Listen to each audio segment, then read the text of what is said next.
Assalamualaikum warahmatullahi wabarakatuh.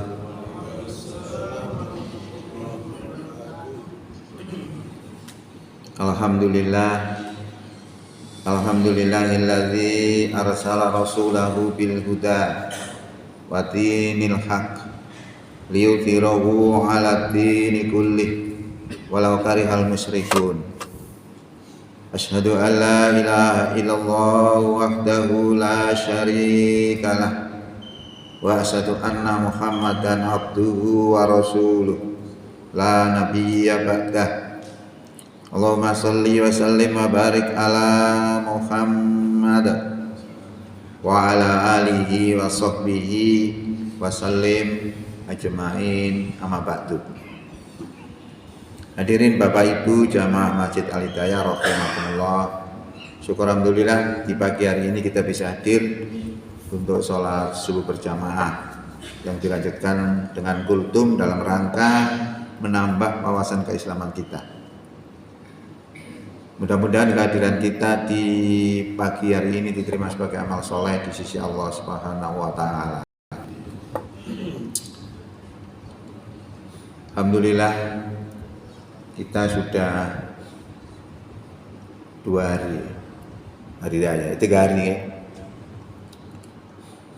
Dalam bulan Syawal ini ada sebuah amalan yang disebut sebagai puasa 6 hari, yang nilainya itu sama dengan puasa setahun. Itu kalau dilogikakan itu begini.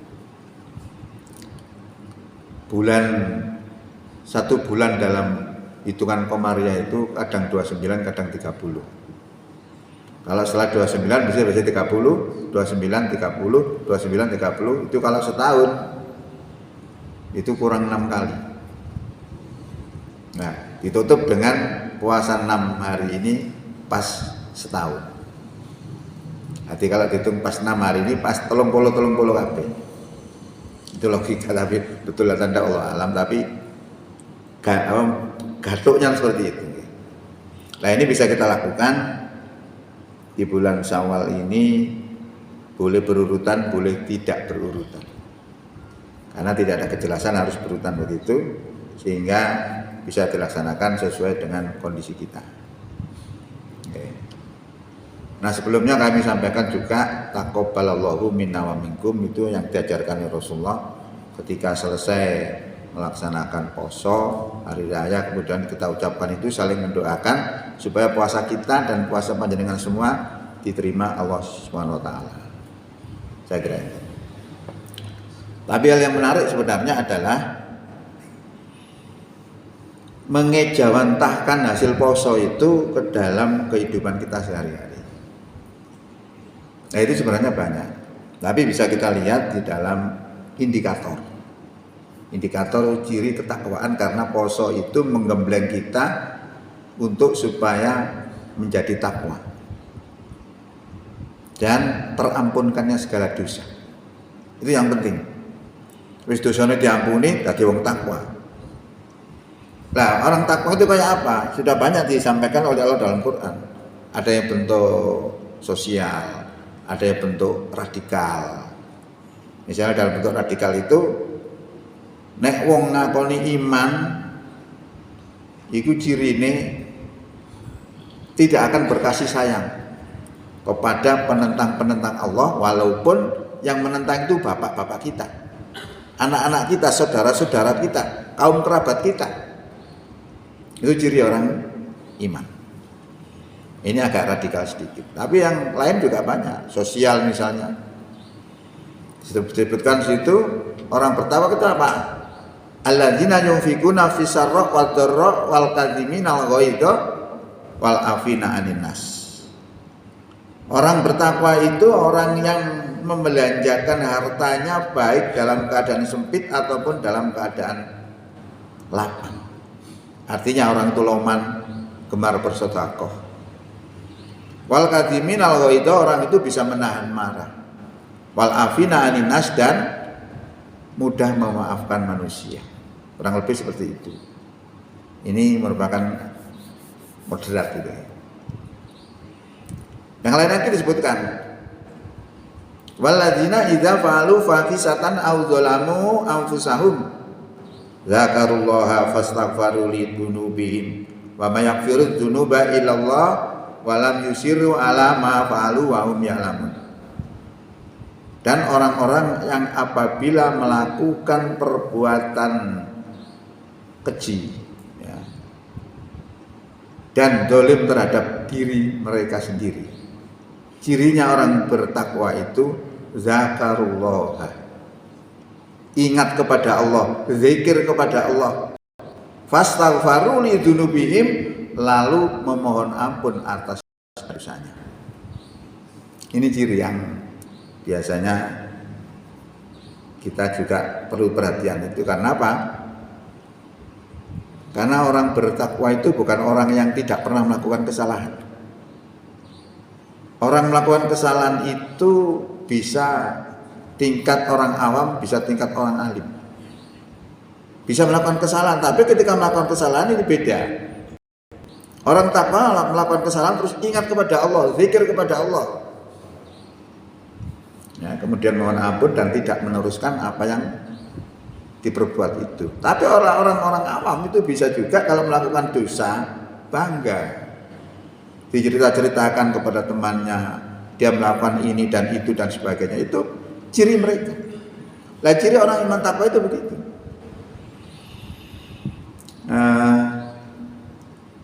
Ingat kepada Allah lalu mohon ampun. Saya kasih contoh, orang yang alim bisa jatuh terperosok kepada perbuatan yang hina. Orang yang hina bisa berubah jadi orang baik. Maka kita diharapkan itu husnul khotimah kita itu penting. Ya, namanya Bal'am itu orangnya kurang kayak apa? Orangnya alim tuh, muni mandi, inteleknya jos. Kalau sekarang bisa boleh dikatakan kiai, profesor, doktor. Bisa jatuh hina di hadapan Allah gara-gara suap. Orang seperti itu bisa disuap lagi kita gitu ya. Itu bisa jatuh sampai Allah katakan orang itu kamasalil kalb, perumpamannya seperti anjing. In tahmil alaihi yalhas au tatrukhu yalhas. Jika anjing itu kau halau, anjing itu akan menjulurkan lidahnya. Dan jika anjing itu kau biarkan, juga menjulurkan lidahnya. Itulah perumpamaan orang yang mendustakan ayat kami. Faksusil qasosa la'allahum yatafakkarun. Maka ceritakanlah cerita itu agar mereka mau berpikir. Itu orang alim jatuh menjadi hina di hadapan Allah. Orang yang hina bisa terangkat. Tergantung kita nanti. Umar bin Khattab itu orang apa? Umar bin Khattab itu gembongnya orang musyrik. Dosa paling gede musyrik. Tapi akhirnya apa? Dia taubat, akhirnya menjadi bentengnya Islam, menjadi pembela Islam. Nah itu contoh. Nah itu tadi ya begitu. Contohnya orang iman takwa itu kalau melakukan kesalahan itu suruh zikir, ingat kepada Allah. Zikir dalam ucapan macam-macam. Subhanallah, alhamdulillah, wala ilaha illallah, wallahu akbar misalnya. Itu zikir dengan ucapan. Ada zikir dengan hati. Ya, namanya zikir sirri. Itu yang ngomong itu hatinya. Kalau saya baca di karangannya Profesor Kadirun Yahya itu, kalau melakukan zikir sirri itu ilatnya ditekuk ke atas, ditekuk ke langit-langit mulutnya itu katanya latihan mati. Artinya ngomong Allah, Allah, Allah. Kalau ini dilaksanakan luar biasa itu. Jadi orang zikir itu seperti orang yang ngelapi koco itu, tiap hari gilap. Kalau koco itu sudah gilap, ada cahaya itu mantul. Ya, tapi kalau tidak pernah dilap, tidak pernah dibersihkan, ngetel. Sampai setahun nggak dibersihkan, dilapi angel. Tapi kalau sering kita pakai dibersihkan, akhirnya bersih. Nah, mengkilat, cahaya yang lewat situ mantul. Lah ini lama-lama jadi hidup.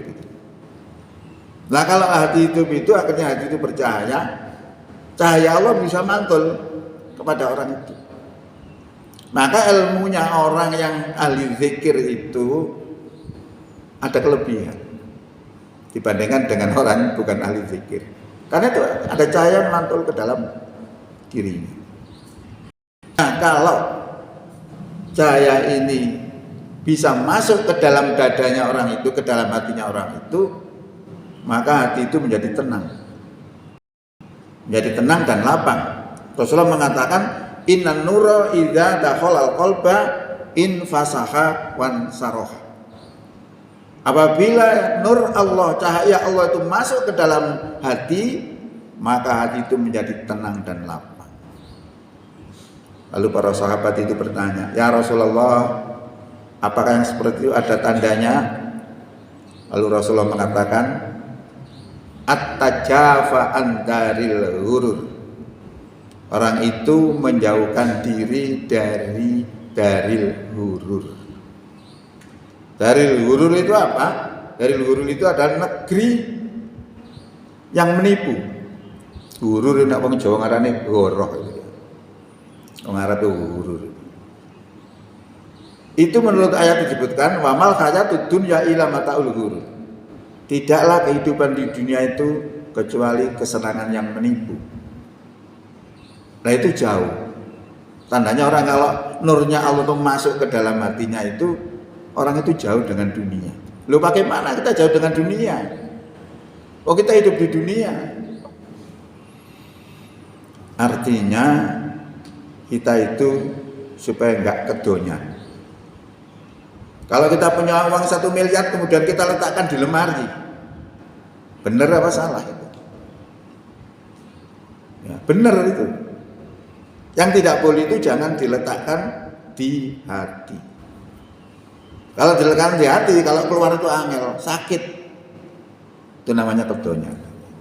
Jadi supaya tadi wong kedonyan. Supaya ngetokno sembarang gampang. Itu pengaruh zikir. Kalau cahaya Allah sudah masuk ke dalam dada. At-tajafa andaril hurur wal inabati ila daril khulud. Dan orang itu menyadari bahwa dia akan kembali kepada negeri kelanggengan. Kita itu kan ada yang sadar itu, tapi kadang-kadang persiapan kita juga kurang. Karena perhatian kita kepada Allah juga kurang. Bagaimana kedudukan kita di hadapan Allah? Itu sebesar kita juga perhatian kepada Allah. Itu pengaruhnya zikir. Itu menyadari bahwa dia akan kembali kepada negeri kelanggengan. Kemudian wal istidadu lil mauti qabla nuzulul maut. Orang itu akan mempersiapkan mati sebelum datangnya kematian. Wah ini kalau 3 unsur ini berada pada satu orang hebat. Tapi longko. Kita itu kan harus ngerti kalau mau mati, tapi persiapan kita masih kurang. Kita lebih condong kepada dunia. Kalau orang sudah tidak memberikan dunia lagi, melakukan dosa wis wedi. Ya, itu pengaruh zikir yang seperti itu. Nah, zikir-zikir ini kemudian kalau kita langgengkan, lama-lama hatinya jadi hidup. Nah, kalau hati hidup mesti ada hati yang mati.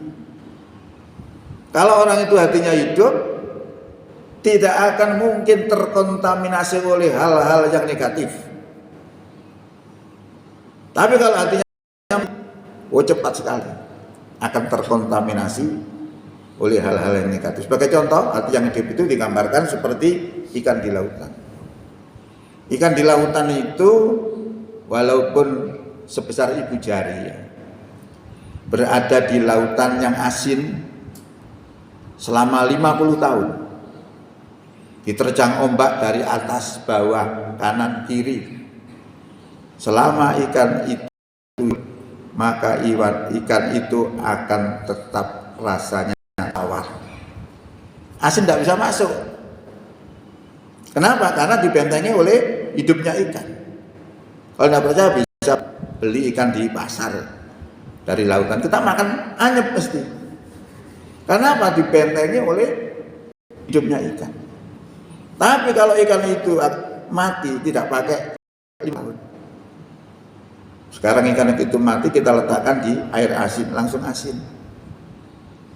Itu kalau kita ejawantakan dalam lautan masyarakat. Lautan masyarakat itu coraknya bermacam-macam, gelombangnya juga bermacam-macam. Ada masyarakat hitam, biru, kuning, putih, abang. Selama hati itu hidup, maka tidak akan terkontaminasi oleh coraknya masyarakat yang bermacam-macam itu. Tapi kalau hati itu mati, maka nggak pakai lama. Dia kumpul dengan penjudi akan jadi penjudi, kumpul dengan penipu akan jadi penipu, kumpul dengan koruptor dia akan jadi koruptor. Karena apa? Terkontaminasi, karena hatinya mati. Jadi dengan ilmu ini kita bisa melihat orang itu. Apa yang gua anggar kumpul iko tadi iko, kumpul iko tadi iko, itu masih mati hatinya. Ini pengaruh zikir yang luar biasa. Ya. Jadi kemudian dampak yang lain daripada zikir itu adalah bisa menahan dari perbuatan yang tidak baik. Dikisahkan dalam sebuah riwayat, Umar bin Khattab itu menguji seorang pengembala kambing. Nah, pengembala ini buruh, ribuan kambingnya yang digembalakan itu. Umar bin Khattab bilang, "Hai pemuda, jualah kambingmu itu kepada saya 1 ekor saja." Lalu dia bilang, "Ini bukan milik saya tuan, ini milik majikan saya." Umar bilang, "Sudah katakan saja kepada majikanmu bahwa kambing yang kamu jual kepada saya itu dimakan serigala." Ya nggak salah omongnya Umar bin Khattab, bener. Jangankan diambil 1, diambil 100 saja nggak tahu, karena ribuan. Artinya apa? Artinya pemuda itu punya kesempatan untuk korupsi, karena nggak tahu, karena punya kesempatan. Tapi apa jawabnya? Fa'ainallah. Kalau saya jual kambing ini kepada Anda Tuhan, lalu di mana Allah itu? Artinya apa? Dia tidak mau melakukan itu karena dia merasa dilihat oleh Allah. Lah merasa dilihat oleh Allah itu karena dia zikir dengan akal pikirannya. Ngerti bahwa Allah itu melihat dirinya. Maka akhirnya dia tidak mau melakukan itu. Kalau padahal dia punya kesempatan. Lah zamannya Presiden siapa begitu dulu, karena di Indonesia itu banyak sekali korupsi. Wis pejabatnya diundakno bayarannya. Jadi gak korupsi. Tidak ngefek. Korupsi ini tambah gede-gede ya. Jadi korupsi itu bukan kurang bayar sebenarnya. Korupsi itu adalah karena kurang iman. Coba tadi itu, pengembala kambing tidak punya apa-apa, tapi punya iman yang hebat. Dia punya kesempatan, dia tidak mau melakukan itu. Coba ya. Maka betapa hebatnya makna daripada iman takwa itu. Makanya dirumuskan oleh intelijen itu C sama dengan N plus K. C itu kriminalitas, itu akan terjadi kalau ada niat dan kesempatan. Lah tadi pengembala kambing tadi punya kesempatan, tapi dia tidak punya niat. Karena tidak punya niat, karena keimanannya itu tidak terjadi C. Kalau N plus K itu ada di dalam satu kesempatan, pasti terjadi. Nabi Yusuf ketika diajak untuk melakukan perbuatan yang dilarang oleh Allah dalam sebuah kamar, dia punya kesempatan, tapi dia tidak punya N, karena dia juga sadar bahwa Allah melihatnya, tidak mau melakukan itu. Jadi sebenarnya pembentukan iman takwa itu jadi penting. Poso yang kita lakukan jadi penting. Kalau poso yang kita lakukan sukses menjadi orang iman takwa, artinya kita memancing barokah dari Allah, dari langit dan bumi. Karena Allah sudah berfirman dalam Al-Quran, walau anna alal qura amanu wa taqau la fatahna alaihim barokatin minas sama'i wal ardh walakin kadzabu fa akhadnahum bima kanu yaksibun. Sekiranya penduduk satu negeri beriman dan bertakwa, pasti kami bukakan kepada mereka berkah-berkah dari langit dan bumi. Ini janji Allah. Ya, jadi keberadaan kita di dalam memposisikan diri sebagai bertakwa itu sangat dibutuhkan. Sangat harus berterima kasih negara itu sebenarnya. Dengan banyaknya orang beriman akan menjadi stabil. Banyaknya orang dolim akan banyak bencana. Jadi kalau kita lihat di dalam Quran itu bencana-bencana itu terjadi ya karena dolimnya manusia itu. Ya, jadi mudah-mudahan puasa kita berhasil dengan terbentuknya kita sebagai orang-orang yang muttaqin. Dan ini Allah janjikan akan diberikan surga. Wasari'u ila magfiratin min rabbikum wa jannatin arduhas samawati wal ardu uiddat lil muttaqin. Bersegeralah kamu kepada ampunan dari Tuhanmu dan bersegeralah kamu kepada surga yang luasnya seluas langit dan bumi yang disediakan untuk orang-orang yang bertakwa. Pun teman-teman, mudah-mudahan manfaat kultum pada pagi hari ini mengingatkan kita supaya kita lebih dekat kepada Allah melalui zikir, dan yang kedua adalah istighfar yang belum sempat kami sampaikan karena memang ini sifatnya kultum, saya khawatir terlalu banyak. Bila taufiq wal hidayah. Assalamualaikum warahmatullahi wabarakatuh.